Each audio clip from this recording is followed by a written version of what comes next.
স্বামী হারানোর দিন দশেক পরেও শোকের ছায়া থেকে মুক্ত হতে পারছেন না ফরিদা বেগম মুক্তা। দুই সন্তানকে সাথে নিয়ে এলেন গাজীপুর চান্দনা চৌরাস্তার ঠিক সেই জায়গায় যেখানে খুন হন তার স্বামী সাংবাদিক আসাদুজ্জামান তুহিন। আলোচিত এই হত্যাকাণ্ডে এখন পর্যন্ত ৮ জন গ্রেপ্তার হলেও নিরাপত্তা শঙ্কায় দিন কাটছে তার।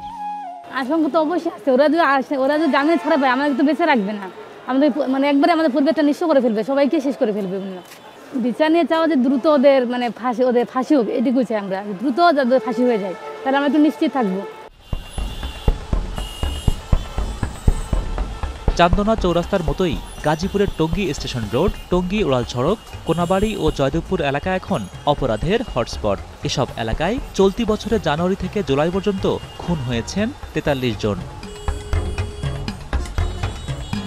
নগরীর ৮টি থানার মামলার তথ্য বলছে ২০২৪ সালের একই সময়ে হত্যাকাণ্ড সহ অন্যান্য অপরাধের পরিমাণ ছিল তুলনামূলক কম।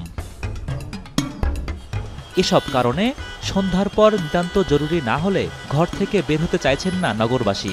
অনেকেই দিনের বেলাতেও একাকী চলতে বোধ করছেন শঙ্কা। ভয় বলতে রাস্তাঘাটে এটা তো আতঙ্কজনকই যে আমি বাসে উঠছি, বাসের জানালার সিটে বসছি, আমার মোবাইলটা আমার হাতে থেকে নাই। পুলিশের টল তেমন একটা দিতে পারে না ভাই, দিতে পারলে তো এরকম ছিনতাইকারী হতো না ভাই, হইতো না, প্রায় ছিনতাইকারী হয় এই জায়গায়। আগের যেতে খারাপ হয়েছে, ভালো হয়নি, আর আগে তো এত হইতো না। আর এখন দেশে দেখা গেছে থানায় পুলিশরা এখন কেউ আগের মতো ভয় পায় না, এখন ওই সুযোগটাই সবাই নিতেছে আর কি।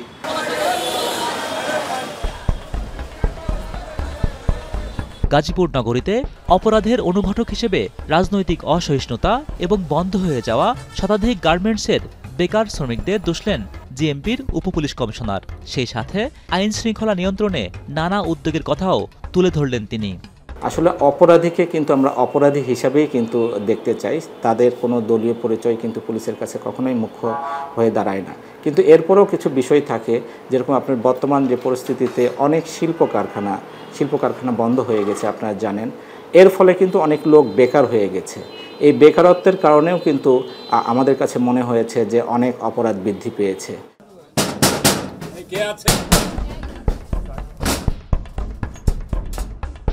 পুলিশের এমন বাড়তি তৎপরতা মনে করিয়ে দেয় ফেব্রুয়ারিতে অপারেশন ডেভিল হান্ট নামে গাজীপুরের যৌথ বাহিনীর অভিযানের কথা। সে সময়ের অভিযানে গ্রেপ্তার হন ৩ সহস্রাধিক। তবে আলোচিত অপরাধ ঘটলেই পুলিশি তৎপরতার সমালোচনা করে সুশীল সমাজের এই প্রতিনিধির পরামর্শ টেকসই উদ্যোগে নজর দেওয়ার। এটা কিন্তু মানুষ জানে যে এখানে অপরাধ করে পার পাওয়া যায়, এবং যে যারা অপরাধের পেছনে মূল হোতা তারা কিন্তু ধরাছোঁয়ার বাইরে থেকে যায়, এবং রাজনৈতিক প্রভাব বা যে আরও পেশি শক্তির তো একটা প্রভাব রয়েছে।